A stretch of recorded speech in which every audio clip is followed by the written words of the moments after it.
यहाँ भनेको कुरा यहाँ मिल्छ कि मिल्दैन?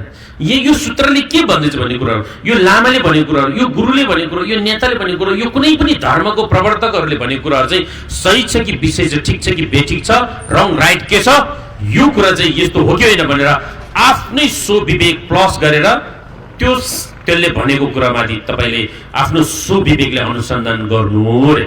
सेक्चे धर वै शेर सिन्धु भनेको, शेर भनेको सुन भनेको। उदाहरण कसरी अनुसन्धान गर्ने त भन्दा चाहिँ यसरी अनुसन्धान गर्नुस् रे कि एउटा सुनारले, सुनको काम गर्नेले सुनार भन्छ, त्यो कर्मले दिएको नाम है, त्यो फेरि कुनै जादु होइन। त्यो सुनारले जसरी एउटा सुन ल्याइसकेपछि त्यो सुन नक्कली हो कि सक्कली हो, ओरिजिनल हो कि डुप्लिकेट भन्ने अनुसन्धान गर्ने एउटा प्रक्रिया हुन्छ अरे कि त्यो सुन जोक्ने अथवा त्यो सुन हेर्ने। त्यो कसरी गर्ने गर्छ र त भन्दाखेरि त्यो सुनारले 3 किसिमबाट त्यो सुन चाहिँ अनुसन्धान गर्छ अरे कि। सेक भनेको चाहिँ त्यो सुन नक्कली हो कि सक्कली भनेर चाहिँ उसले डढाएर पनि सुन हेर्छ अरे त्यो सुनारले, डढाएर। चे भनेको चाहिँ काटेर पनि हेर्छ अरे उसले त्यो सुन हो कि होइन भित्र अर्कै छ भनेर। धार भनेको घोटेर पनि हेर्छ अरे। यो सुनलाई अनुसन्धान गर्ने 3 प्रक्रियाहरू भन्छ यो। डढाएर, जलाएर, काटेर, घोटेर। जसरी एउटा सुनारले त्यो सुन डुप्लिकेट छ कि ओरिजिनल छ भन्ने कुरा प्रुफ गर्नको लागि डढाएर, घोटेर, काटेर अनुसन्धान गरिसकेपछि अनि मात्रै त्यो सुन ओरिजिनल हो कि डुप्लिकेट थाहा हुन्छ अरे। अनि मात्र त्यो सुनारले त्यो ओरिजिनल भने त्यो सुन लिन्छ, उसले डुप्लिकेट भने तेरो सुन म लिन्न भन्छ। क्रिस्चियन धर्मको प्रवर्तक जेसस क्राइस्ट त बुद्धभन्दा 500 वर्षपछि जन्मेको। जुन बेलामा यो संसारमा बुद्धले जन्म लिएर पनि धर्म प्रवचन गरेर बौद्ध धर्मको स्थापित भएर उहाँ जानु भइसकेको थियो।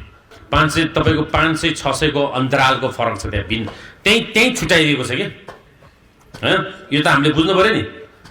अनि ज्ञान गुणको कुरामा कहिले पनि हामी नआउने, यहाँलाई तामाङ थुङ्दैजी आएर थुङ्दैजी गेवारी पाइन्छ लाइन जराउनु थुङभरि चाबरी बिउन्ने तपाईँ ओरङमा तामगे यहाँ चाहिँ गोदे दिबे गोदे आगो चाहिँ यहाँ चाहिँ हात छ गोदहरू बिच यहाँ थाहा दाल्दो नि बुद्धलाई सम्बन्ध थाहा नारे अनि अर्को सम्बन्ध अर्को गोदो चाहिँ मिलान गोदो मला हो। त्यस्तै नै त्यो धर्म होस् कि कुनै कर्म होस्, जीवनमा तपाईँले अंगीकार गर्नु, त्यसलाई जीवनमा लिनुभन्दा अगाडि चाहिँ जसरी एउटा सुनारले 3 किसिमबाट सुनलाई अनुसन्धान गरेको जस्तै तपाईको स्वविवेकले पनि 3 प्रकारबाट अनुसन्धान गर्नु भने। 3 प्रकार भनेको चाहिँ रे पहिले राम्रोसँग सुन यो मान्छेले के भन्दैछ, यो क्रिस्चियनकै होस् न अथवा हिन्दू जेसुकै होस्, बुद्धिस्ट होस् कि जेसुकै होस् हैन, तर राम्रोसँग सुन्नु के उसले भनेको कुरा। यसले जतिसुकै गफ हाने पनि तर सुन्नु चाहिँ सुन्नु के, सुनेर के पनि हुँदैन।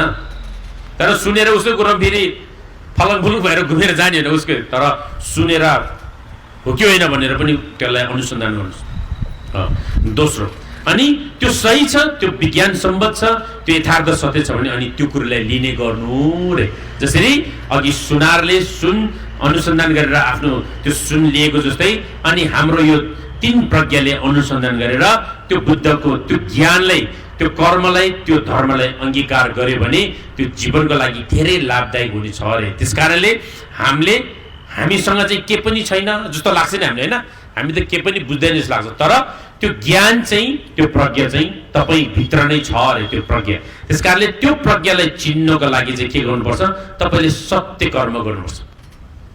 तपाई चाहिँ कर्म चाहिँ असत्य नै असत्य गर्ने अनि तपाई फेरि यथार्थ सत्यलाई म दर्शन गर्छु, म भगवानको दर्शन गर्छु भनेर मात्र हुँदैन, कर्ममा निर्भर रहन्छ भन्छ। हरेक कुरा धर्म पनि कर्ममा नै निर्भर रहने हो भन्छ।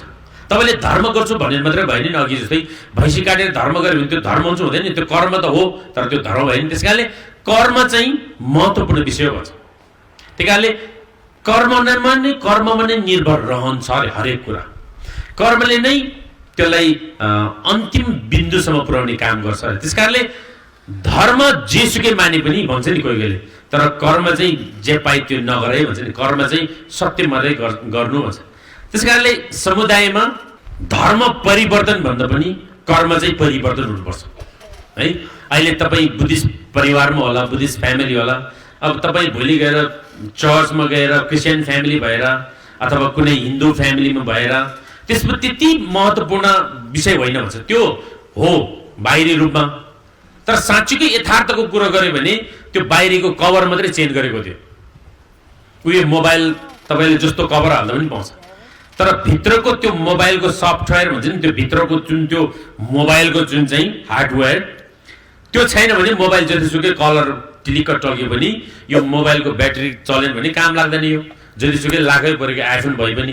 त्यस कारणले बाहिरको कभर मात्रै झिलिमिली भएर हुँदैन, भित्रको गुदी चाहिँ चेन्ज हुनु पर्यो भन्छ। त्यस कारणले यो धर्म पनि बाहिरको कभर धर्म मात्रै, बाहिरको रूप मात्रै फेरेर हिजोको रातो कभर लगाए चाहिँ अहिले सेतो कभर लगाएर खासै त्यसले बाहिर भित्री रूपमा यथार्थमा त्यसले खासै फरक पर्दैन भन्छ।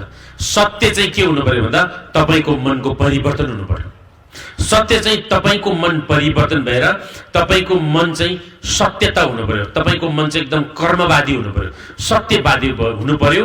अनि मात्रै तपाईँ धर्म परिवर्तन भयो भने मात्रै अनि फरक त्यसको अर्थ राख्छ भन्छ। त्यस कारणले अहिले समुदायमा धर्म होइन तपाईँको कर्म चाहिँ परिवर्तन गर्न आवश्यकता छ भन्छ।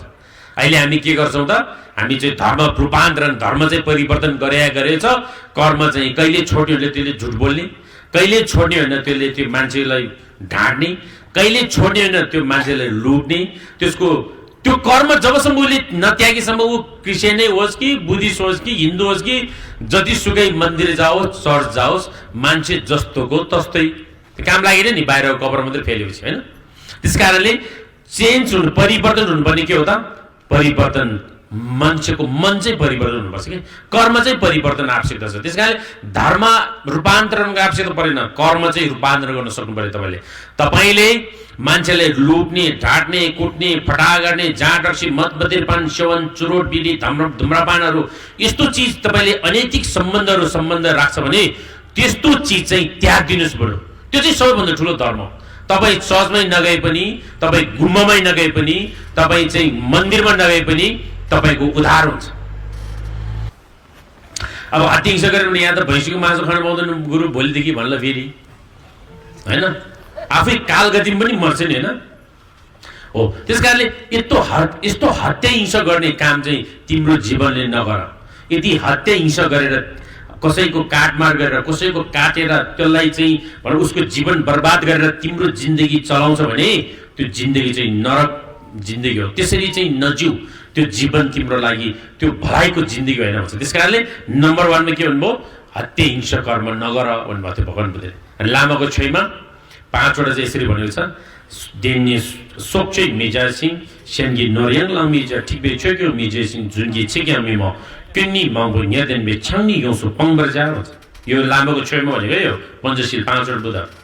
नम्बर 1 मा के भन्यो, सोक्चै मिजा भन्यो। सोक भनेको हामीले आत्मा भन्छ नि, प्राण, सोक भन्छ हाम्रो, सोल भन्छ इङ्ग्लिसमा हो। सोक चाहिँ मिजान, कुनै पनि जिउँदो प्राणीको हत्या नगर, जानी बुझी त्यो हत्या हिंसा कर्म नगर भनेको नम्बर 1। यो जति पनि संसारमा अहिले युद्ध लडाइँ झगडा त्यस्तो खालको कुरा चाहिँ सबै यो हत्या हिंसाको कारणले आएको भन्छ। त्यस कारणले तिम्रो जीवनमा फेरि शान्ति चाहन्छ भने फेरि तिमी आफै युद्ध मात्रै चाहन्छ, लडाइँ मात्रै, मर्नै चाहन्छ, म गोली खान्छु भनेर चाहन्छ भने त्यो छुट्टी अर्को कुरो हो फेरि।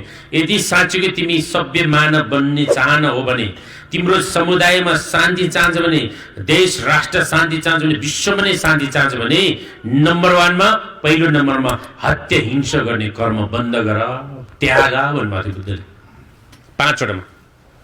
किन भन्दा यो लडाइँ युद्ध झगडा भनेको सबै हत्याको माध्यमबाट आउँछ भन्छ।